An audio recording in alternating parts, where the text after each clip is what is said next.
recording button so that we have this recorded. There we go. So I'm going to be doing talking about DoseLab TG 142 software today and doing a demo of the software. I want to remind people that you're all muted, so you can't talk to me.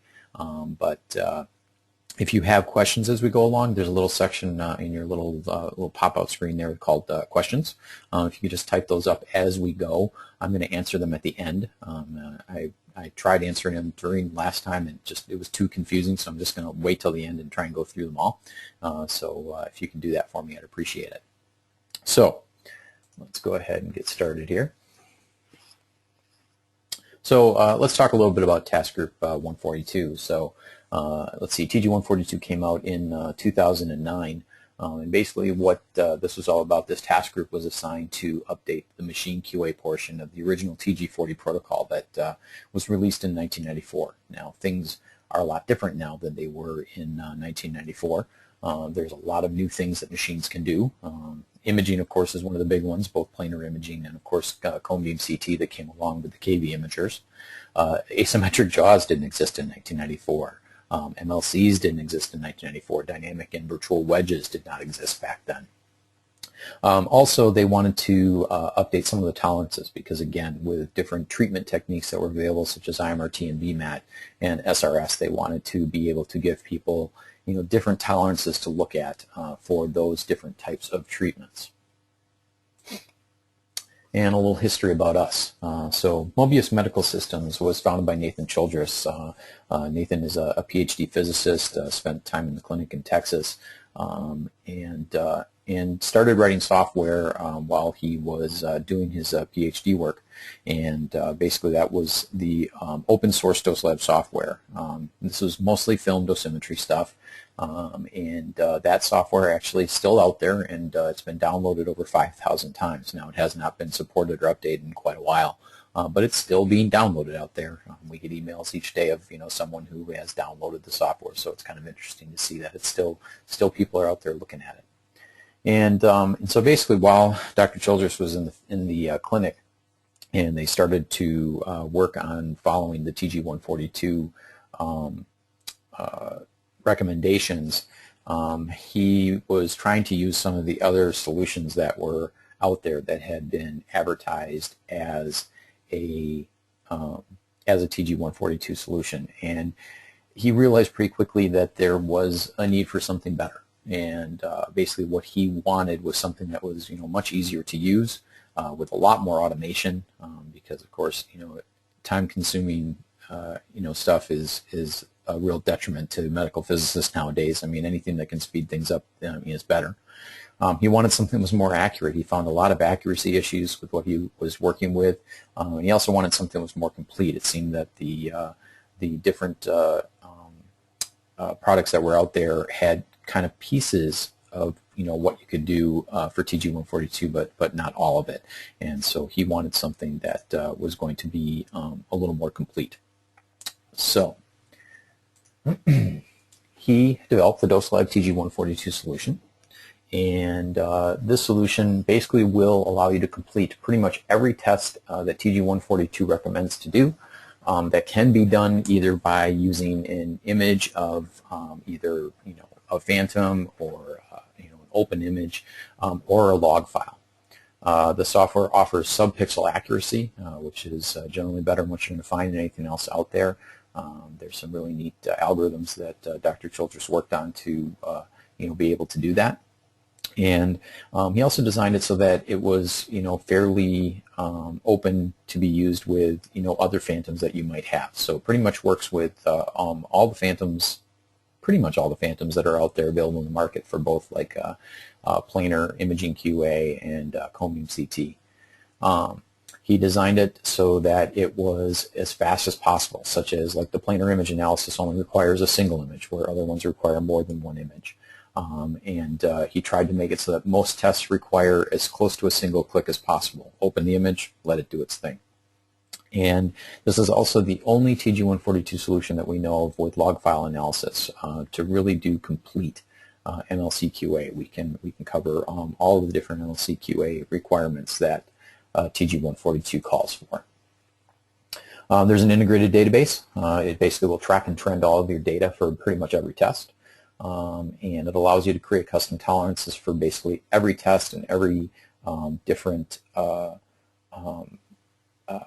result in the test. And you can even create multiple tolerance sets so that if you want to have one that is tighter tolerances, to really test things, but you're not going to actually use that for your TG142, you can do that. You can do all kinds of different things there. Integrated PDF creation and PDF reports that actually can be saved to the database. I think we're the only ones who do that. And we support both EPID and film for all the tests where it is applicable. There are certain places where you can't use an EPID, such as like a gantry Starshot or a couch Starshot. You just can't use an EPID for that. But anywhere where both can be used, we can do it. I think all of that has really paid off. DoseLab has quickly become the most widely used TG142 software in the industry. And even the RPC, they actually rely on our system when they go out and monitor the nearly 2,000 clinics that they monitor worldwide. So I think that's a really really great endorsement to have the RPC trust our software for doing that. So real quickly, just the different things you can do here. MB and KV planar imaging QA, as I mentioned before, requires a single image. We support most of the commercial phantoms that are out there. And it does meet every single TG142 requirement, including your resolution, your contrast, your noise calculations, uniformity, and image scaling, all with that single image. So very, very fast and very, very easy. Cone beam CT, very automatic analysis. You'll see it when I show you the software. Basically, you just choose the image set, and the DoseLab product does the rest. All the TG142 parameters are analyzed, and as I mentioned, we support a lot of different phantoms. That includes the CAT-FAN 503, 504 that come with the Electa and the Varian system, and the 600, which is pretty commonly used for diagnostic. And you can use the Cone beam CT module in the software for diagnostic. It's really CT imaging QA. And so we also cover the CRS 610 and the GAMX 464 phantoms. Flatness, symmetry, and radiation light field are all done in the same module. Again, a single image gives all these results. Your radiation light field differences, beam flatness checks, beam symmetry checks, deviation from a baseline profile, field size, penumbra size, all of that is checked with just that single image. MLC Strip Test. This is the test that TG142 recommends doing on a weekly basis. They recommend doing this in a qualitative manner. We believe that quantitative is always better, and so we make it very easy to do that. So basically, this is an automatic analysis of a picket fence style image. You get basically a quantitative analysis for every leaf in every position, all the way down to that third of a pixel accuracy. And then the software is designed so you can easily differentiate your test results, because they actually then tell you on a monthly basis and I believe a yearly basis to do these tests at the different gantry angles. And so you can easily differentiate that and save it to the database that way and see if anything is changing with your different gantry angles. Winston-Lutz, anybody who is doing Linux-based stereotactic work is probably doing a Winston-Lutz test either on a weekly basis or every day that they're doing a patient on an SRS. And the software gives you automatic analysis of both EPID or film-based Winston-Lutz images. It'll automatically calculate the in-plane and cross-plane offsets for each image, along with the total delta between the two of those. And then there is a 3D target position calculation that is done, and we can do it with as few as 2 images. I know other software out there does require a certain amount of images. We can do it with as few as 2, and I believe all the way up to 16, if I remember correctly. Starshot Analysis, again, just 2 clicks for quantitative analysis with subpixel accuracy. This can be done with EPID collimator. A lot of times if you're doing like an EPID Starshot, you have to take each image of each projection separately and add them together. There's a really nice utility in the software to add those together for you, very quick and very easy. And then for your gantry and your couch Starshots, you do need to use film, and we can of course analyze those too. VMAT and dynamic MLC QA. This is based on the Ling test. Anyone who probably has a varying machine with VMAT capabilities is familiar with the Ling test. These are some of the commissioning tests that are done, and these tests are recommended to be repeated on a monthly basis. And so basically this is all built right into anyone who has a varying machine. But you can do this on an elective machine also.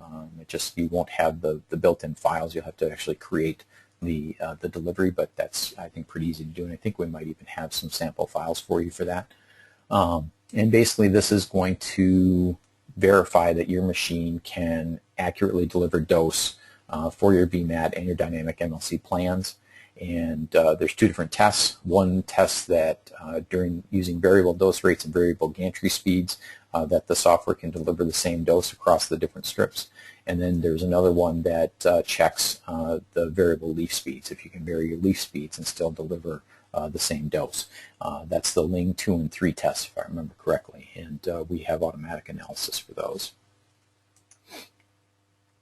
MLC log file analysis. As I mentioned, we are the only software I know of that has this capability, and this allows you to easily check the TG142 parameters for leaf speed and also the maximum root mean square errors that are recommended to be checked on I believe it's either monthly or yearly, I can't remember off the top of my head, but very easy to do it here. This works for both varying and elective machines.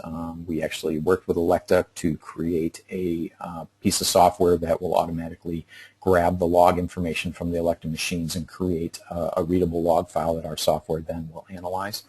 And the software allows you to load up to 10 different delivery files at a time.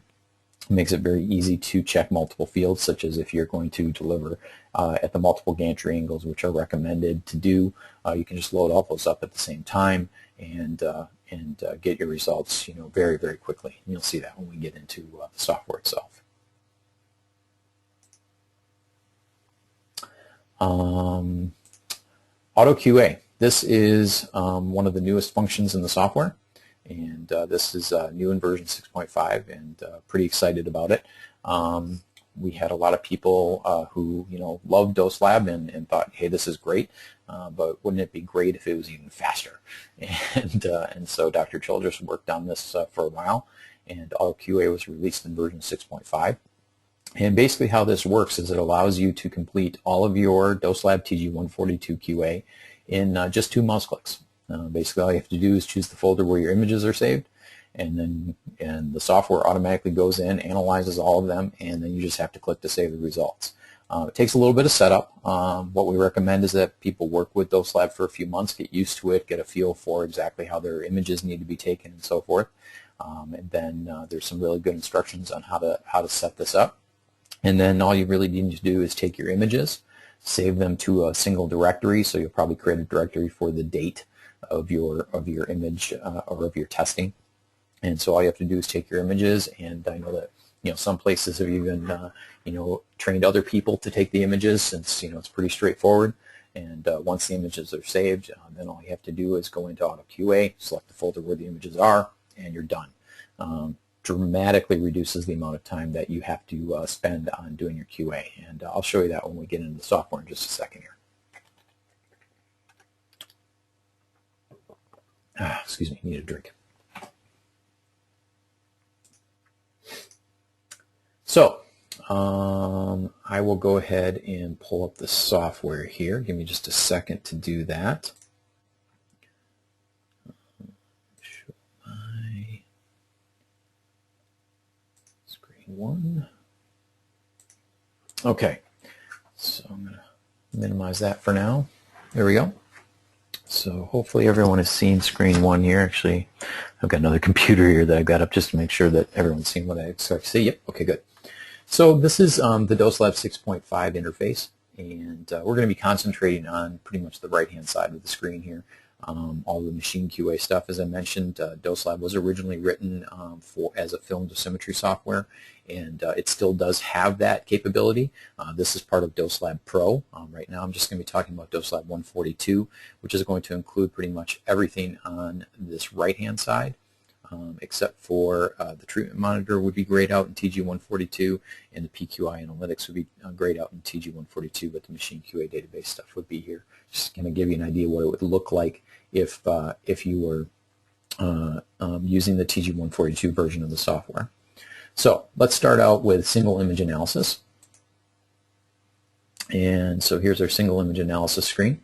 I'm going to go ahead and open up an image. Let's start with imaging QA, since that's what a lot of people think of when they are talking about TG142 to start with. A lot of people are thinking, well, I got to do imaging QA, and that's something that a lot of therapy physics people don't know a lot about. They weren't, that's not something that a lot of time was spent on, and so looking for help there is not too unusual. As I said, we cover most of the phantoms that are out there. So you can see we've got the sun nuclear phantoms in here, we have the standard imaging phantoms in here, the PTW phantom. We'll go ahead and start out with the sun nuclear. Let's do a KV. So you can see the image gets opened up here, and all we have to do then is click on the button for MB and KV imaging. Software is going to go ahead and load up the image for us in this module, and just choose the phantom that we are running right now, which is the SNC KV phantom, the tolerance set that we want to use, which of course is that phantom also, and then all we have to do is click on process. Software is going to go in, analyze the image, automatically place the ROIs, and then it's going to give us all of our results. And you can see that in this case all of our tests pass. You'll see in a minute when we have things that don't, you'll see that they're showing yellow or red and they're bolded and so forth. But we can see that all of our values passed here. And so once we have our results, it's as simple as clicking on this button right here. And we just need to tell the software what we want to do. We can tell, we can say who did this. It's just a demo version right now, so I don't have anyone put in as a user. We can use the date and time that we performed the test, or if we want to go in and change that to, let's say we took the images here, and we took the, we took them at a different time. We can go ahead and change that and click OK. And make any notes that we would like, and then tell it if we'd like to create a PDF report where we, if we would like to save it, and we can tell it where to save that file. We can also save the PDF report to the DoseLab database, as I mentioned before, and we can also have it open the PDF in a viewer for us right away. And then we can save the results to the DoseLab database. We can also open the results in the database viewer, and we also can export to the Atlas database if you happen to have the Sun Nuclear Atlas system. We can do that too. I'm going to keep that unchecked since I don't have that on my computer here. So I'm going to click on Save Measurement here. And you're going to see we get our results. This is our PDF report that was created by the software, along with a image with our ROIs on the image, so we can see exactly what was done here. And the database viewer was also opened up immediately, and we can see this particular result here. And we can see, this is the only result in the software, but let's go ahead and look at a different machine here. So we've got MB-KV imaging, sample KV phantom. We can choose any date of results, and then we can go over here and look at our trending. So scaling discrepancy, I can look at my trending. I can see, we had a few points here that got into the yellow. If I click on those, the software is going to jump to those for me. Our uniformity has all been good. Contrast to noise has all been good. So you can see all of the trending information there and how easy it is to pull up that data.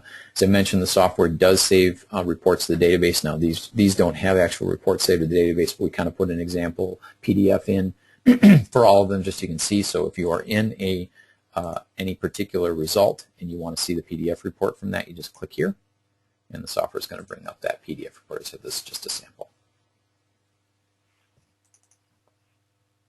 Okay. So that is how things get saved to the database and how the database viewer works. So that is a planar imaging QA. Let's just quickly look at a couple other things here. Let's go ahead and do a flatness and symmetry with radiation light field. So I'm going to go ahead and pull this up. And it's going to tell you, it's automatically going to look at the image. So you can see this is telling me that the image needs to be inverted. Yep, that's fine. So it's going to invert the image. I'm going to say that this image has light field marks. I click on Process.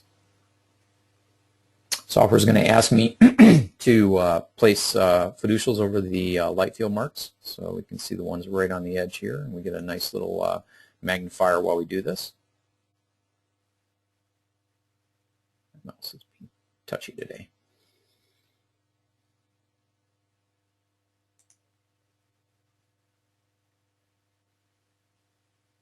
So we place our marks, hit enter. Software is going to go through. It's going to load all of the profile data. Oh, you know what? I've got the wrong base profile here, so let's choose the right base profile. Let's do this one more time. Sorry about that. I was playing around with the software beforehand. As many of you know, I am somewhat new to Mobius Medical Systems, so I'm still getting used to the software.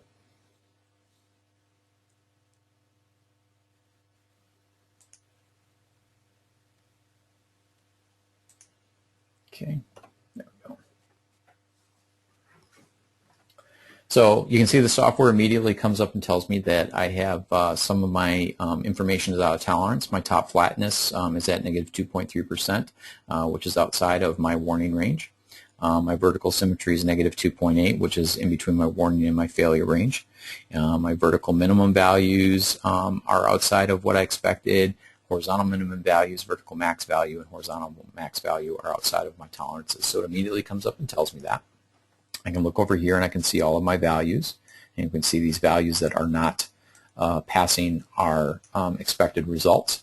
We've got our profiles here that we can look at. And as you can see, basically everywhere that I sit on the profile, I don't know if you notice there's a little area down here that's updating. So I can get actual information at any position. And, and then again, once I have my results, I can click on this button. I'm not going to go through it all again. Easily save the data to the database, create my PDF file, and so forth. So that's a flatness and symmetry and radiation light field test. And let's just do an MLC strip test just so you can see how that works too. So this is a typical picket fence. I just click on the MLC strip test. Software does the rest. It's going to do a fit to all the MLC peaks.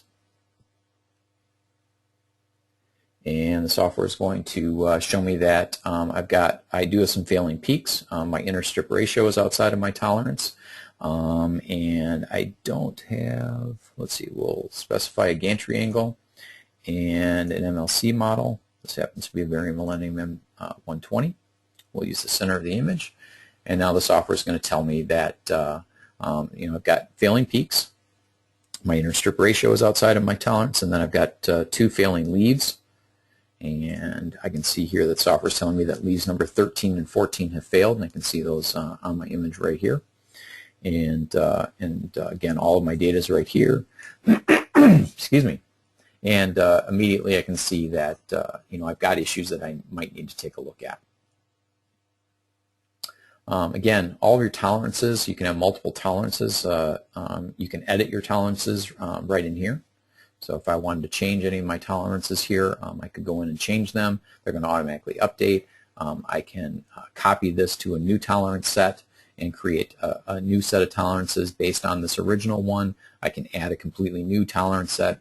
I can enable different things like distance between line is not enabled right now. If I go ahead and enable that, you can see that I now get failures on each one of those because the distance between lines is actually 15 in this case.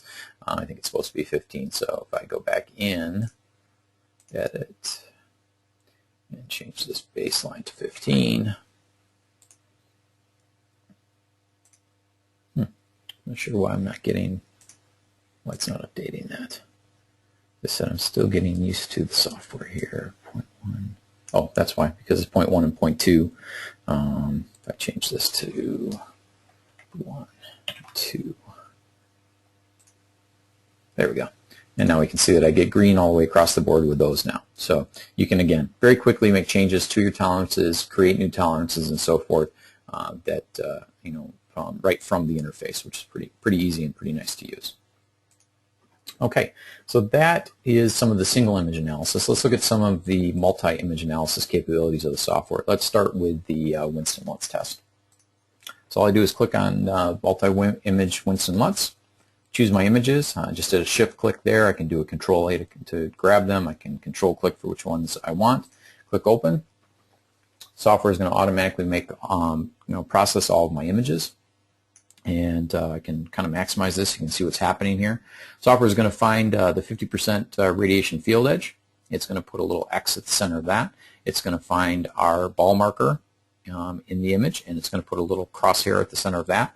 And then it's going to calculate the in-plane and cross-plane differences for me, and then it's going to calculate a total delta between those two. And it does that for each one of the images there. And then I can quickly see that here's my maximum delta, using my tolerances here, and I can see that all my tests pass what I've got set up for my default tolerances. And then once I have those, I can calculate my 3D target position. And again, you can see I've only got 4 images here. I could do it with 2, I could do it with 5. It's just going to make sure that I've got the correct gantry and table angles here. And then it's going to ask if I want to display the diagram, which I do. And so then I get a nice little diagram showing me my 3D target position offsets, well within any tolerance I think anyone would necessarily want to see. And then I get my 3D positions that are then reported to me here also. Again, checked against my default tolerance set, and everything passes in the green. And again, I'd be able to just click on this button here, save my data to the database, create the PDF file, and so forth, just like you saw in the other module. So that is the Winston-Lutz Analysis tool. Now this works the same exact way with films, so it doesn't matter if you have an EPIT or a film that you're doing here. VMAT, Dynamic MLC QA. So let's start out with the dose rate and gantry speed check. So basically all we have to do is click on open field image. So we grab the open field data set. This is exactly the way that the Ling paper describes to do these tests. So you use a base image to test this against, and then the MLC delivery. And immediately the software goes through and it runs your checks to make sure that basically that the dose that's being delivered for each one of the strips is as close to 1 as possible. And we show our standard deviations across all of them, and everything passes what we've set up for our default tolerances. MLC least speed, just as easy. So I can just click on MLC least speed, open my MLC least speed image, and the MLC version. And again, the same thing is done. So here we're varying the leaf speeds in each one of the 4 different strips, and you can see the leaf speeds that we are using, and then the software is determining whether the dose in each one of the strips is equal to each other, again showing our standard deviation across those. And again, that all passes what we've set up for our default tolerances. So again, very quick, very easy, and again, being able to save the data to the database and create your reports, everything like you saw before. Cone beam CT. Cone beam CT is very straightforward and very easy. Basically, all you have to do is choose the folder where your cone beam CT data is. Now, I only have 1 data set in here, so it's going to go ahead and automatically calculate because it only sees the 1. So if you save your cone beam CTs into their own folder each time, you can do that.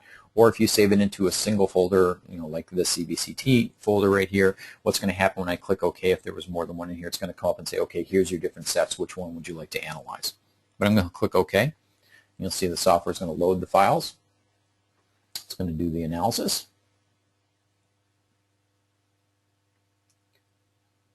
And it's going to give me my results. And we can see right away that we have a maximum Hounsfield unit deviation, 162 HU. That's in ROI number 8. So you can see right here our Teflon, I think that's the Teflon one, is outside of tolerance. It's actually something that we see fairly often with this test. Teflon seems to be the one that doesn't necessarily get commissioned very well. So pretty straightforward and easy though. So that is our, and we can look at each one of our modules. We can see that our ROIs are placed correctly. And then down below we can see, scaling discrepancy, geometric distortion, our spatial resolution is calculated and checked, uniformity, minimum uniformity, our contrast between different ROIs, our contrast to noise between those ROIs, the Hounsfield units Hounsfield unit calculations, and the slice width was all calculated for us. And you can see we just have the one deviation, which is the Hounsfield units, and we can see that for ROI 8 we were expecting 990 and we got 1152, which is 162, which is outside of what we expected. And again, just click the button, create your results, and create your PDF and save it to the database. You can also save this information to Excel if you want to dig into it further. All the different tests have that capability also, to just go ahead and save the information to Excel, basically a CSV format, and you can go in and dig into it all you'd like from there. So that's cone beam CT, and saving, oh no, let's do fraction check before I show you auto QA. So with fraction check, now this is the license I have in my DoseLab here is a full DoseLab license, which includes the full fraction check license. So what you're seeing here is a little bit more than what you're normally going to see. But I'm going to go ahead and so like for QA type, under the normal circumstances, daily, weekly, and monthly patient QA is going to be grayed out, or I'm not even sure, it might not even be shown if you don't have the full fraction check license. But we aren't going to be talking about that today. We're just talking about TG142. So let's do the machine QA stuff. So I'm going to go ahead and select my files, and you can see I've got a bunch of different files here. Got actually eight files, which is actually 4 deliveries for Bank A and Bank B. And I click Open. Software is going to analyze the files, and then it's going to basically show me all my information. So number of files that Warner fail, for any criteria, none. For 95th percentile, none. Leaf RMS, none. And I've got all of my data here. Number of leads that Warner fail. My Bank A root mean square error is 0.2 millimeters. My Bank B root mean square error is 0.21 millimeters, well within tolerances. I can actually hover over any one of the leafs in each one of the banks. If you see this kind of updating right above where it says Bank B, leaf 29, all 4 files pass. Leaf RMS, max file RMS, 0.21 is the leaf RMS, and the max RMS is 0.22. Graphing right here, nothing is showing out of range, but like if you have a leaf motor that's starting to fail, you're going to see one of these dots that's going to pop up because that motor is not able to keep up with the rest of them. You can also go in and view details for any one of these, and again, this is going to be where things are a little different than what you might see otherwise. So right now you're seeing fluences and so forth. That is something you're not generally going to see. In TG142, all you're going to see is the leaf speed. This is going to be available to you, and so you can look at your leaf speeds for this particular set of data. So this one right here. And you can look at the positions. And so we've got our positions and our leaf speed available to us for the TG142 check. And here we can see some of the delivery data and the errors. So we can see that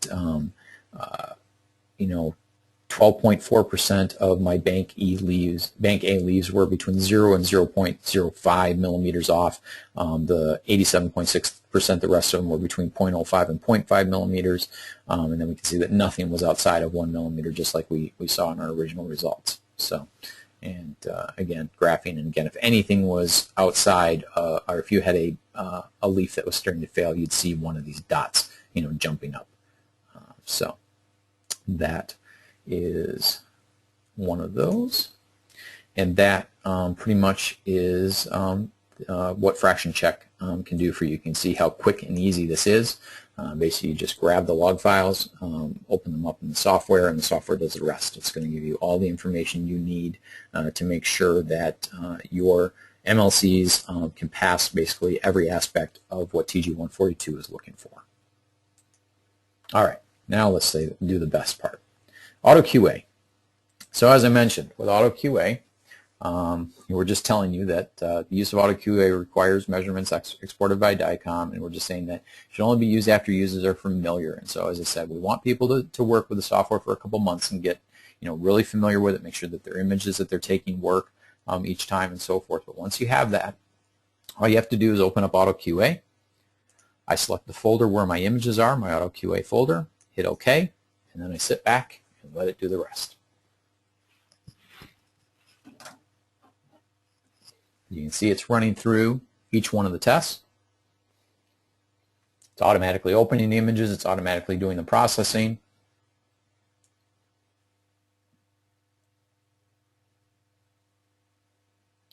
Chooses the right tolerance set. Shows you if everything passed or if there's any failures. And that's it. I mean, I'm basically done doing my QA now. Now, if everything passed, I would be in great shape here. We, of course, try and show you a few that don't so you can see what happens. But most cases, probably everything's going to pass. And then all you have to do is click on Save Results. And all the same things you saw before. You can save individual PDFs. You can create a merged PDF, which basically is going to have all of the test results into a single PDF file. And then you can save the results to the database, and if you want, you can open up the database viewer like you saw before. Now, if you have anything that is outside of tolerance and you want to see what happened, all you have to do is click on the View button. Software is going to pop open the window, and it's going to show you the results. And you can go through and see, okay, well, here's where things went wrong, and you can go in and work on doing the analysis however you feel that you need to. Pretty cool, though. I mean, that is a huge time saver over what I think most people are used to dealing with when they're doing their TG142 calculations. So pretty excited about that one, and I think everyone that we showed that to at AAPM was pretty excited about it too, especially the people who already had the software and hadn't gotten the 6.5 upgrade yet. All right, so let me go back over to here.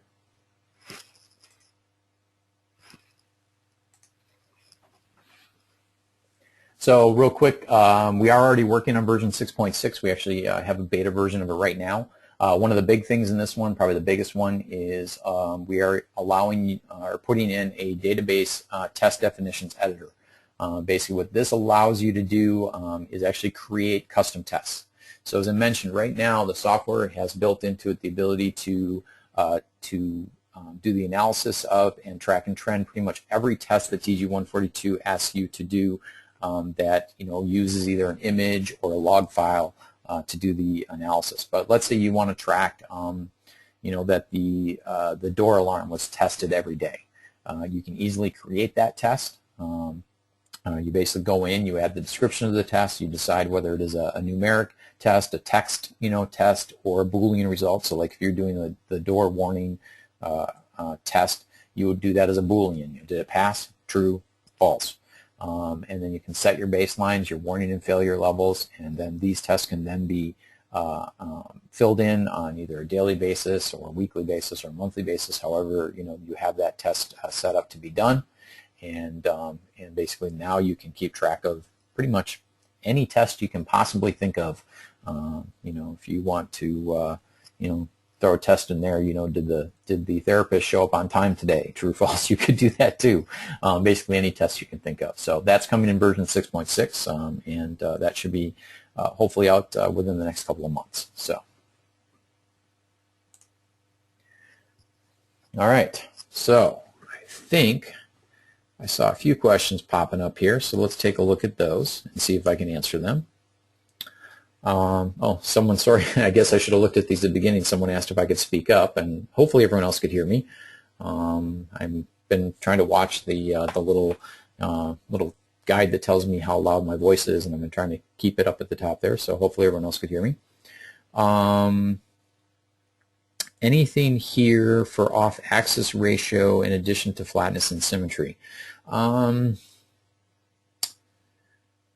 necessarily. We don't do an off-axis ratio test at the moment. I'm just trying to think if there's anything in the software that would allow you to do that. If you had the dose comparison, if you had DoseLab Pro, yes, you would be able to do the off-axis ratio check using a piece of film, but you would have to have Pro to do that, I believe. I will double check on that. Again, as I mentioned, I've been with the company for about a month and a half now, so I'm still learning some stuff, but I will double check on that for you, James, and make sure. Somebody asked what kind of MLC tests we can do. I think I went over that during the presentation, so hopefully you got the answers on that. Can we do anything for CyberKnife? Not that I can think of off the top of my head. Again, I can talk to Nathan and see if there's anything in here that would help with some of the CyberKnife checks, but I will double check on that for you afterwards and let you know. Somebody asks, is there easy way to check leaf speed? Yes, I think I showed that with the with both the VMAT and Dynamic MLC QA tests. You can do that. You can also do it with the log files with the fraction check part of the software. What happens if blue line doesn't exactly conform to outside of phantom? I'm guessing that question, unfortunately the person's left also, it looks like. I'm guessing that applied to the probably one of the, well, actually it's to any test. Just so you know, the software does have the ability to, once you've analyzed the image, if the ROIs are not where they are supposed to be, it's very easy to actually move them.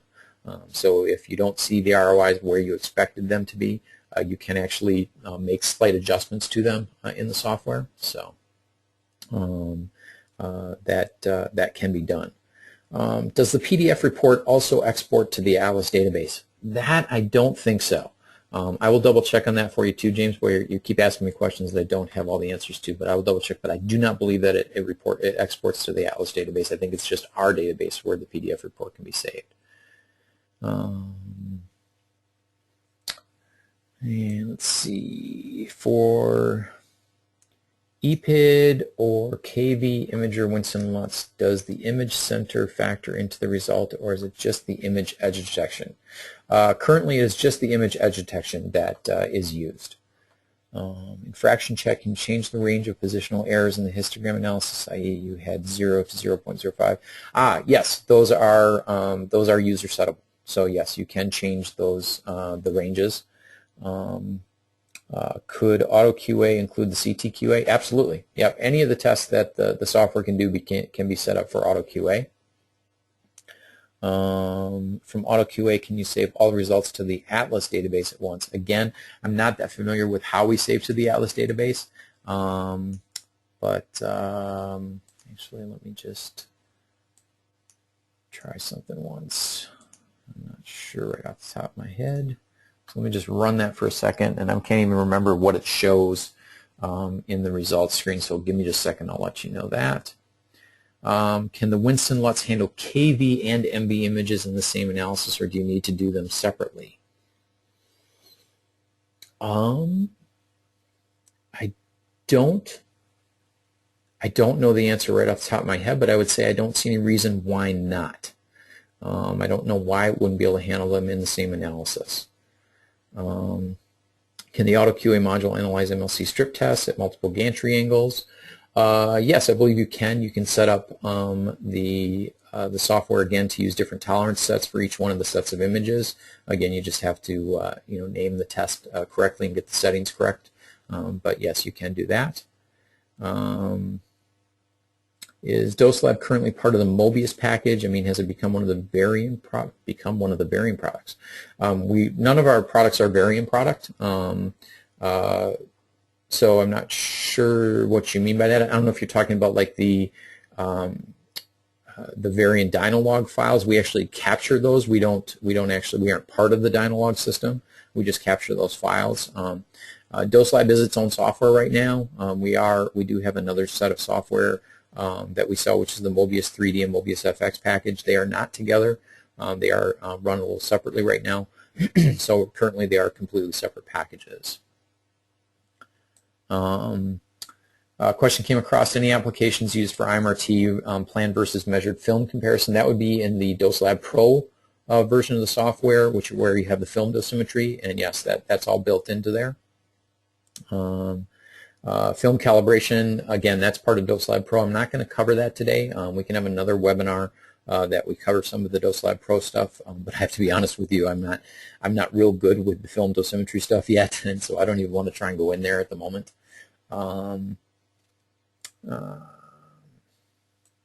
Someone actually came in about the off-axis consistency. Someone said that you can actually use the baseline profile option to verify the off-axis consistency. So yes, that's true. That's true. With the baseline profile option, yes, you would be checking your off-axis consistency. You wouldn't be doing a true, you wouldn't be checking your actual off-axis factors, but you would be checking the consistency. That's very true. Thank you.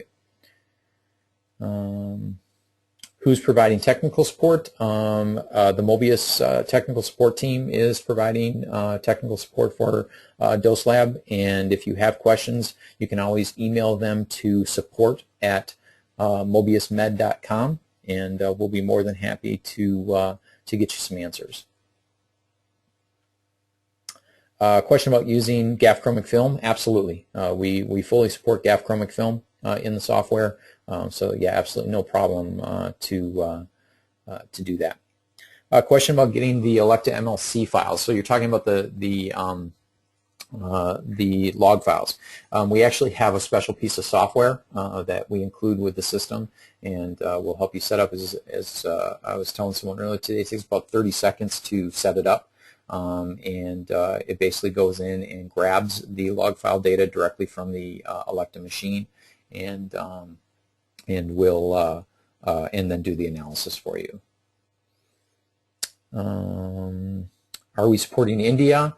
Currently, we are working through Sun Nuclear and their distributor in India, so we can certainly pass on your information to them and make sure that they can follow up with you. So yeah, no problem there.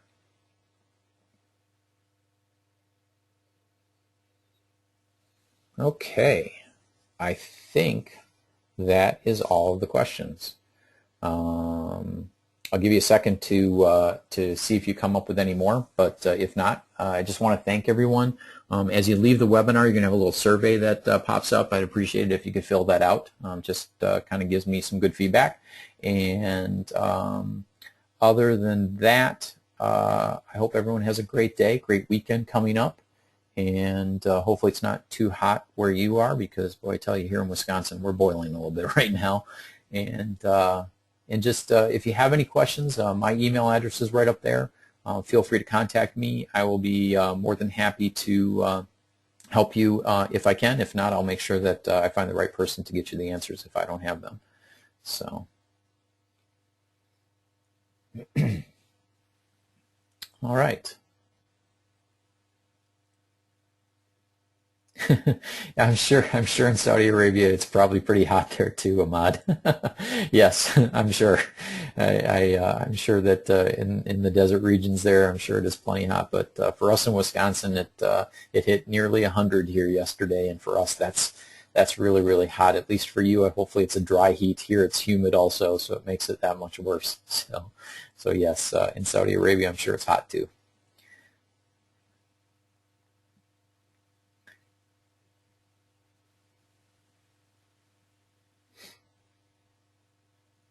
All right. I don't see any others, so thanks again. And again, if you have any questions after we're done here, just go ahead and contact me, and I'll be more than happy to help you out. Take care.